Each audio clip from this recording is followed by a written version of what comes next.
ஒருவனின் வாழ்நாள் முடிவு அழகாகுவதற்காக ஹக்கீம் திர்மிதி ரஹமத்துல்லாஹி அலைஹி அவர்கள் கூறுகிறார்கள், ஒவ்வொரு தடவையும் அல்லாஹ்விடம் என்னுடைய முடிவு அழகாக இருக்க வேண்டும் என்று துஆ செய்தேன்.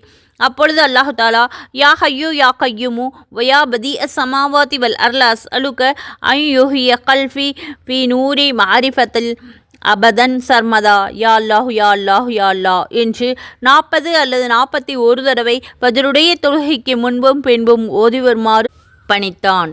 ஆகவே அதிகமாக இந்த துஆவை ஓதி வந்தால் அல்லாஹு தாலா அவனுடைய வாழ்நாள் முடிவு அழகாக்குவான் இன்ஷா அல்லாஹ். இதை போன்ற அல்லாஹ்வுடைய இஸ்மை கொண்டு பலன்கள் பெற்றுக்கொள்ள நமது சேனலை சப்ஸ்கிரைப் செய்து அதில் உள்ள அல்லாஹ்வுடைய அழகிய பெயர்கள் என்ற தலைப்பில் பயான்கள் இருக்கின்றன. பார்த்து பயனடையுங்கள், மற்றவர்களுக்கும் பகிருங்கள், லைக் செய்து கமெண்ட் செய்யுங்கள். ஜஸாக்கல்லாஹு ஹைரா. அஸ்ஸலாமு அலைக்கும் வரஹ்மத்துல்லாஹி வபரகாத்துஹு.